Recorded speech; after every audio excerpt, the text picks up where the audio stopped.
자, 그러면 자, 우리 베스트 퍼포먼스 카 한번 가죠. 베스트 퍼포먼스 카.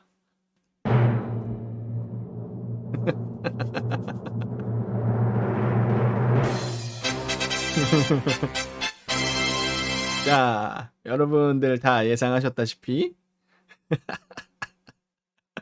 답정너예요? 어쩔 수 없어요. 일단 차가 많지 않고 전기차가 아직은, 그리고 지금 전기차 초반에 어떤 기술적인 그 트렌드 리드가 딱 특정 브랜드들의 고정이 돼 있어 버려가지고 여러분들이 예측하기는 굉장히 쉬웠을 겁니다. 기아 EV6 GT입니다. 답은 정해져 있으니 너는 GT라고만 대답해. 날티나는 기아 디자인의 정점 과학 6호 GT. 이게 과학이 되기에는 그래도 약간 부담스러워요. 근데 이제 못 쳐다볼 레벨은 아니다. 못 쳐다볼 레벨은 아니라서 약간의 우려가 저희가 있는 건데, 자, 그러면 하나씩 한번 뜯어보겠습니다. 자, 가격 먼저 볼게요. 가격. 와, 세상에. 이거 세제 혜택 받으면 얼마라고요? 7,200. GT를 택시로 모으는 분은 없으시겠죠? 가성비가 전혀 안 나오기 때문에. 레알 총알 택시. 글쎄, 그분들이 이걸 다룰 수 있을까? 저는 못 다룬다고 봐요. 이게 굉장히 위험합니다. 사실 이 차가. 저도 그날 세션을 안 들어갔던 이유가 이 차로 제가 세션을 탈 자신이 없었어요. 저는 300마력 중반대 차량까지 어느 정도 한 7, 80% 레벨에서 랩타임을 낼 수 있다라고 생각을 하는데, 쟤는 제가 다룰 수 있는 범위를 넘어갔습니다.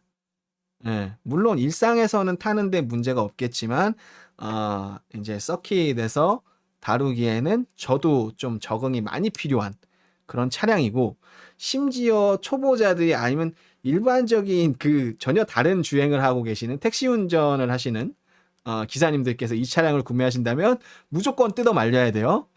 과부제족입니다. 절대 타시면 안 돼요. 여기에 보조금이, 근데 이거는 비싸요. 그래서 보조금이 절반밖에 나오지 않습니다. 올해 만약에 이 차량을 받으신다고 하면 인천 기준으로 보조금이 530만 원 정도 나올 거예요. 600 나오나? 530 나오나? 그 정도 나올 겁니다. 그러면은 그래도 6,700 정도가 되죠. 네. 뭐로 해도 7,000 정도 하는 차입니다. 그리고 내년에 가면 보조금은 더 까지겠죠. 자, 하지만 이 녀석의 의미는 그런 가격적인 것에 있긴 하지만 가격이 싸다는 것만 가지고 의미가 되진 않습니다. 자, 이 녀석이 왜 베스트 퍼포먼스 카로 뽑았느냐? 생태계 파괴자. 제가 이 평가를 EV6 GT를 시승하면서 계속 했는데요. 이게 도대체 무슨 소린가 싶잖아요. 얘가 문제가 뭐냐면 슈퍼카들을 잡아먹어요. 우리 그 오토기어의 그 비교 시승에서도 보셨다시피 타이칸 노멀은 얘한테 일단 비비지도 못하고요. 타이칸 터보 S조차도 초반 2단 변속을 하는 순간에는 순간적으로 따라잡힙니다, 얘한테. 물론 거리가 길어지고 뭐 고속까지 가면은 고속에서 좀 차이가 있으니까 당연히 타이칸 터보 S가 이기겠지만 걔는 2억이야. 그죠? 얘는 7,200이야. 해자인 것도 있는데 585 PS, HP로 하면 583 HP 정도 될 거예요. 그리고 이게 우리 이제 모터로 얘기하니까 430kW죠. 후륜에 270kW가 들어가 있습니다. 그리고 750 아닌가? 40인가? 740Nm, 75.5kg 토크인가? 그 정도 될 거예요. 그러면 여러분 500마력대를 여러분들이 어디서 보셨죠, 기존에? 타이칸 터보에서 풀업 돌리면 3억 원짜리.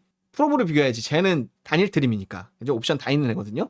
3억 원짜리. 그러면은 자, 여러분 585마력, 560마력대를 여러분들이 어디서 보실 수 있느냐면요. 람보르기니. 뭐 이런 애들. 560마력대죠. 뭐 맥라렌 이런 애들. 그런 애들하고 일단 출력은 동일하고요. 자, 토크 보실게요. 토크 그런 애들 중에 75.5가 넘는 애가 있나요? M5는 얘한테 비비지도 못할걸? 그쵸, 911 터보일 수도 있군요. 그쵸, 엔트리에서 미들급의 페라리, 람보르기니, 맥라렌 요런 애들, 요런 애들하고 비빌 수 있습니다. 근데 이 녀석의 배지는 BMW M과 같은 거예요. 기아 GT잖아, 그죠? 현대 N 같은 거고 BMW 치면 M 같은 거고요. 그 벤츠로 치면 AMG 같은 애예요. 즉 완전히 얘만 존재하는 슈퍼카가 아니고 기존의 라인업이 있는 그 안에서 퍼포먼스 모델을 만든 녀석이에요. 근데 얘가 기존에 우리는 영역이 다른, 우리는 사치의 영역, 우리는 진정 성공한 리치들의 영역에 있는 차들이 갖고 있던 그 압도적인 성능을 깨버렸어. 근데 얘는 유지비도 안 들어. 정말 생태계를 파괴해버려서. 그러면 자, 그럼 슈퍼카 시장이라는 게 비싸다고만 되는 건 아니에요. 그렇죠? 사치품이라고 하는 영역, 즉 명품이라고 하는 영역은 비싸기만 해서 되는 게 아니고요. 그 비싼 독보적인 이유가 있어야 되는데 그 비싼 독보적인 이유를 이 싼 녀석이 다 깨버렸어. 그죠? 이 다 깨버렸어. 문제다. 아주 문제다. 자, 21,000rpm을 넘나드는 PMSM. 자, 21,000rpm을 넘나들기 때문에 얘네들은 무슨 짓을 할 필요가 없었다? 무슨 포르쉐 마냥 2단 변속기 2단 거 넣을 필요가 없었다. 그냥 자기 효율대로 그냥 감속기로 쭉 밀어주면 끝. 그러면 260까지 그냥 나와요. 그런데 문제는 뭐냐? 자, 여러분, 그런 슈퍼카들은요, 그 성능을 내기 위해서 많은 것들을 포기합니다. 편의사양, 뭐 어떤 옵션들, 뭐 공간, 뭐 방금 얘기하셨다시피 비용, 많은 걸 포기해야 되는데 얘는 아무것도 안 포기해요. 아무것도 포기한 게 없어. EV6가 갖고 있는 전기차의 그 모든 압도적인 편의성을 다 갖고 있으면서 430kW, 740Nm. 그쵸, 통풍만 포기했습니다. 아, 통풍은 못 참지. 한국 사람 특징이죠. 통풍은 못 참지. 그쵸? 통풍과 전동 시트를 포기했는데 그거는 이제 1열만, 뭐 그런 거는 뭐 애프터마켓 용품을 구매해도 되는 거라서. 근데 다른 슈퍼카들하고 비교를 해보자고요. 물론 비교할 수 있는 가격대는 아닌데 얘가 이미 그 슈퍼카 시장이라는 거를 지금 파괴하기 막 완전 헐크야. 지금 막 쿵쿵쿵 부시고 있단 말이야. 그렇기 때문에 비교를 해봐야 돼요. 예, 그래서 일단 기본적으로 걔네들은 엉따도 없잖아. 요새 좀 포르쉐쯤 가면 있는데, 그러니까 그거 왜 뭐 걔네가 V12이 있어요, 뭐 저런 압도적인 공간이 있어요, 뭐가 있어? 없잖아. 걔네들은 돈도 많이 들고 없어. 얘는 돈도 안 들어. EV6 GT요? 타이어값 많이 안 듭니다. 예전에도 잠시 말씀을 드렸지만 전기차가 오히려 타이어를 더 오래 씁니다. 기아가 슈퍼카 시장에 독을 탔다. 그렇죠. 독을 풀었죠. 네, 트랙션 컨트롤이 좋아요. 그 소리는 뭐냐 하면 타이어 슬립이 잘 일어나지 않습니다. 그렇기 때문에 타이어도 더 오래 써요. 그쵸. EV6랑 EV6 GT하고 이런 외형 익스테리어에서 좀 더 차별화를 줬으면 좋겠다라는 생각은 좀 들고요. 다만 여기서 한 가지 우려되는 거는 지난번에도 말씀드렸다시피 너무 싸요. 너무 싸니까 요새 여러분 벤츠 많이들 안 사시거든요. 좀 이렇게 성공한 분들이. 왜 안 사는 줄 아세요? 벤츠는 S클래스 아니면 이제 인정을 안 해요, 국내에선. 왜? 카푸어들이 너무 많아. 카푸어 형님들이 너도 나도 벤츠를 사재끼니까 요새는 벤츠 키를 들고 있으면, 예전에는 벤츠면 성공한 사람이어야 되는데 요새는 벤츠 키를 들고 있으면 아, 카푸어네? 이렇게 돼요.